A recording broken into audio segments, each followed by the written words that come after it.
The Daily Brad Devotions. Today's reflection with Pastor Jeff Eliscopides. Morning, morning! Happy Wednesday, Pastor!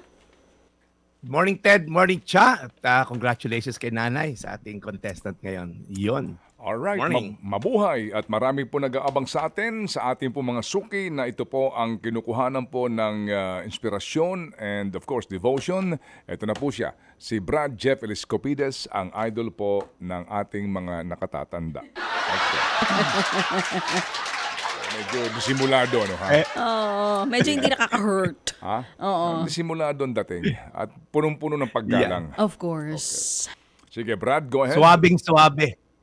Ted, tandaan mo, sa 22 pa ako tatanda. Okay, so huwag muna. Talking about pagtanda, happy birthday, Camille Cortez. Ayan.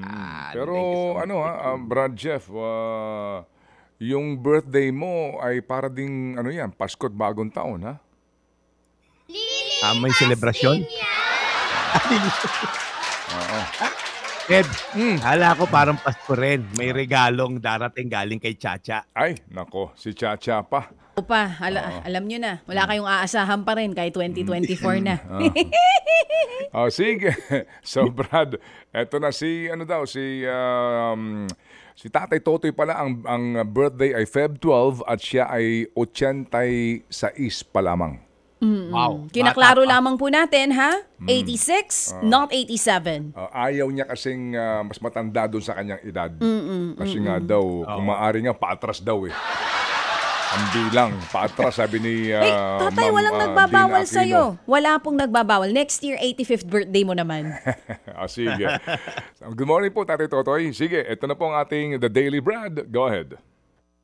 Yan, sulit na sulit ang card ni Tatay Totoy. Happy viewing din sa aking pinsan Enzo Ronquillo at kay Alejo Ken Abalos, nag-message sa atin sa Facebook. Puno na naman po yung mga simbahan kapag ganitong panahon, katulad last Sunday nga sa amin sa Rebuild City Church. Okay po yan. Okay? Somehow kapag Enero po, nagiging, kumbaga, spiritual ba yung mga kababayan natin? Ang galing yan. Para siguro masimulan din ng tama yung taon. Maraming nag-aayuno o yung fasting na tinatawag. Nagpapakita ng kanilang dedikasyon at debosyon sa Diyos. Patuloy lang po natin yan para lalo tayong lumago sa ating relasyon sa Diyos. Dito naman sa Daily Brad, ginagalang po natin ang bawat pamamaraan ng ating paglapit sa Diyos base sa ating paniniwala at reliyon. Pero ang tanong, paano ba natin malalaman kung tunay at tatagal ang ating debosyon at misyon na mapalapit sa ating Diyos? Ano bang basihan mismo ng Diyos mismo na siyang object of our faith? Para alam din po natin hindi sayang yung ating ginagawang debosyon. Sabi sa Mateo 15:8, lumalapit sa akin ang mga taong ito sa pamamagitan ng kanilang mga bibig at ginagalang nila ako sa pamamagitan ng kanilang mga labi. Ngunit ang kanilang mga puso ay malayo sa akin. Marami po kasing mga dedicated na tao, deboto sa nguso, hindi bumababa sa puso. Madalas ini-expose po ni Jesus yung mga ganyang tao dito sa lupa nung siya naririto pa, no? Yung mga self-righteous, mga prideful, yung mga Pharisees, mga teachers of the law, leader ng simbahan during that time. Sabi doon sa Mateo 23, okay, pinaparada nyo sa kalye yung pagiging religyoso nyo, okay? Pinagtatakpan ninyo yung mga ginagawa sa mamamagitan ng mahabang dasal, pagiging religious, dahil kita ng mga tao, pero dahil dito, tatanggap kayo ng mas mabigat na parusa. Si Jesus medyo straightforward din sa kanyang pananalita during that time. Sabi niya, ganyan-ganyan kayo, dahil kung masdang kayo ng tao, parang tama ginagawa nyo, pero sa loob nyo, puno kayo ng pagkukunwari. So, paano natin po ito may iwasan? Ano po ba yung larawan ng tao na tinitingnan talaga ng Diyos? Ano ba larawan ng pusong malapit sa Diyos? Siguro po, paglabas natin, okay, sa ating debosyon, sa kalye, pag uwi mo sa bahay, mahalin mo yung misis mo, maging faithful ka. Patawarin mo yung nanay mo, yung tatay po, na may galit ka mula nung bata ka. Pagkatapos mo siguro magdasal, ano ba, i-date mo misis mo, i-treat mo yung anak mo ng tama, di ba? Pagkatapos mo magdasal, di ba, itigil mo siguro yung pride mo, yung envy, yung inggit mo sa kapitbahay mo na mas malaki yung TV kaysa sa'yo. Namumuhay po ng ang tao na may Diyos sa puso, na ang goal lang po, i-please ang Diyos, mahalin ng Diyos at mahalin ng kapwa. Mag-ingat po tayo na puro nguso lang ang ating puhunan sa pagiging deboto. Dapat po bumaba sa ating puso. Ipakita natin hindi lang sa salita, mas more sa gawa. Kaya po yung mga happy anonymous natin na patuloy na ginagamit ng Diyos para tumulong sa kapwa. Saludo po ako sa inyo. Kayo po isang larawan ng mga taong may Diyos, hindi lang sa GCash, but may Diyos sa puso. At sa mga patuloy po lumalaban sa hamon ng buhay, patuloy na lumalaban ng tapat, kahit may pagkakataon na gumawa ng masama, na natiling tapat, saludo rin ang Daily Bread sa inyo. Tayo manalangin. Panginoon, salamat po sa iyong salita. Salamat po na ito isang warning na may mga taong lumalapit sa iyo sa pamamagitan ng kanilang bibig, ng kanilang mga labi, ngunit ang kanilang puso ay malayo sa inyo. Lord, even kami, ako rin Lord, minsan guilty kami dito. Patawarin niyo po kami sa mga pagkakataon na gusto namin i-display ang aming pagiging religious person, pagiging pastor o kung anuman, pero sa puso malayo. Kaya Lord, umaasa kami sa iyong grasya. Naantigin mo aming puso pag kami naliligaw ng landas upang mapanatili namin ang pagpupuri sa iyo. Sa pangalan ni Jesus. Amen. Amen. Amen.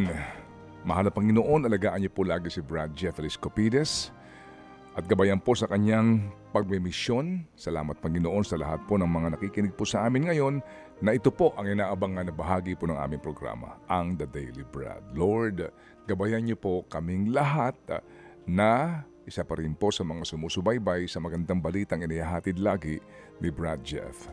In Jesus' name, we pray. Amen. Amen. Amen. Ang mga paalaala, ang mga gabay. Thank you so much, Brad. Thank you. Thank you so much. Ito yung sa atin, panatili sa ating yapak sa lupa. Amen. Okay, Brad. So, bukas ay Huwebes na. At ano daw petsa bukas? 11 na. 11th of January 2024. Ipinapaalam po sa mga kaibigan kamag-anak po ni Brad Jeff Eliscopides na ang kanyang kaarawan po ay sa Enero 22. Aba, malapit na. January 22. Apo, at sa Enero 23 po, ito'y lipas na. Oo, lilipas din talaga yan, mga kapatid. Birthday ngayon ni Nanay Ining. At Tolentino, yung mother ni Aaron Tolentino, ang ating pong kasamahan dito sa aming himpilan. Muli po, pagpupugay po sa inyo, Nanay Iling Tolentino, dyan sa Hagonoy, Bulacan. Yan. Alam mo, Cha, bala kong mag-50th birthday pero ang isang basehan ko kung atid si Ted, itutuloy ko. Ay! Sige. Hindi na ako attend, para hindi mo ituloy. Oo. Ako ang maia-advise ko lang. Bakit? Ba't di ka pupunta? Para di ka na gumasta. May point. May point naman. Pero kung sakaling man na itutuloy mo yan, ako nang nagsasabi sa'yo, wag mong gagawin ng weekdays yan. At wag mo rin gagawin ng gabi. So talagang wag mo na ituloy. May nagpa-party ba ng tanghali?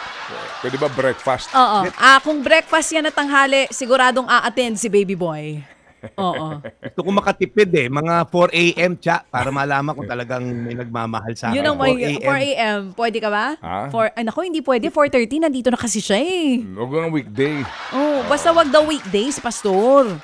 Meron ka bang 50 candles? May ganun ba pag 50 birthday? 50th birthday?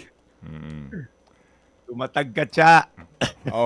Sige, pastor. Basta weekdays yan. Kami ni baby boy ay asahan mong nandoon. Yeah.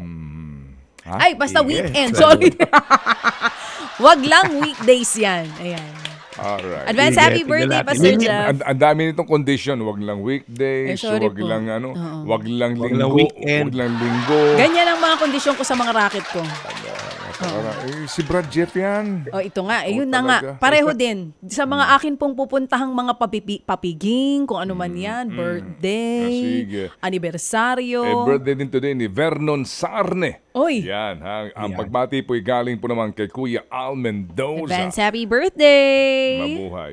Okay, Brad. Sige. So, happy birthday. Tatanggapin ko yung payo mo. Wag weekend, wag weekday, wag ka na mag-celebrate.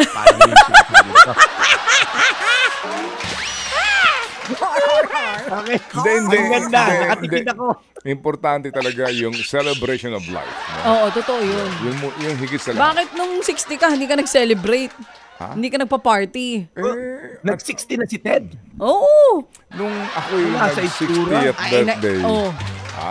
As in, Wala tayo. Natulog ka. Kumain lang kami ng mga apo ko't anak ko ng tanghalian sa bahay namin. Pero bago yun, bumiyahe lang ako mag-isa. Di ba? Kwento ko sa'yo. Oo, umalis ka nun. Bumiyahe ako mag-isa. Mag-isa ka nag-celebrate. Nagmaneho ako magmula sa bahay ko hanggang dulo ng T-Plex. At hindi pa nakwento ko, bumalik din ako. At every time... At pagbalik ko nun, dumaan lang ako sa sementeryo, sa puntod ng mga nanay, magulang ko. Umuwi ko ng tanghalian kami, natulog ako. Ano? Ba't di ka na 60th birthday. Anong trip mo? Bakit ka pa pumunta ng NLEX? Pwede ka namang dumiretso na lang sa puntod ng mga magulang mo. Hindi, habang nagmamaneho ako lang mag-isa, nakapag-iisip-isip ako. At doon ka rin nakapagmumuni-muni, papasalamat ka. Oh, may kanya-kanya tayong diskarte. In fairness, diba? May kanya-kanya tayong so, mga ngayong pamamaraan. taon, ganyan ulit ang gagawin mo. Every year, nagdadrive ka na naman. Iba naman ang gagawin ko. Sa kabila naman, sa SLEX. Kasi ngayong taon, Biyernes Santo ang birthday ko ulit eh. Oo.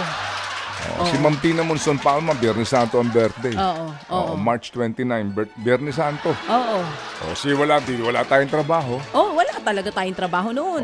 At sa mga Katoliko, bawal kumain ng karne. Bawal ang karne. So, hindi ka na naman makakapag-celebrate. Pagka Friday, Black Friday, bawal mag-celebrate. Huwag mo nang asahan yung celebration. Oo. Kung gugustuhin mo lang, di mag-celebrate. Imbitahin ko lahat ng politiko. Imbitahin natin silang lahat. Para makatanggap ng regalo. Kung gugustuhin mo lang, gusto mo sa Malacanang ka pa mag-celebrate Hindi, baka mapatay. Ayun, aray ko po. Okay, game. Okay.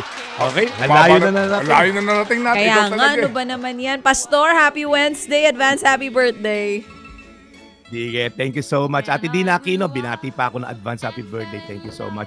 Happy viewing din. Roland and Dina Hernandez, ang parents ni Arnie. Thank you for tuning in. Tita Nympha Bulalan from Cabanatuan. Ito po yung Daily Brad, your daily dose of inspiration. God bless you and serving the people, Brad Jeff Eliscopides. Ted Filon at DJ Chacha. Ngayon, nasa Radyo 5, 92.3 News FM. Monday to Friday, 6 to 10 a.m.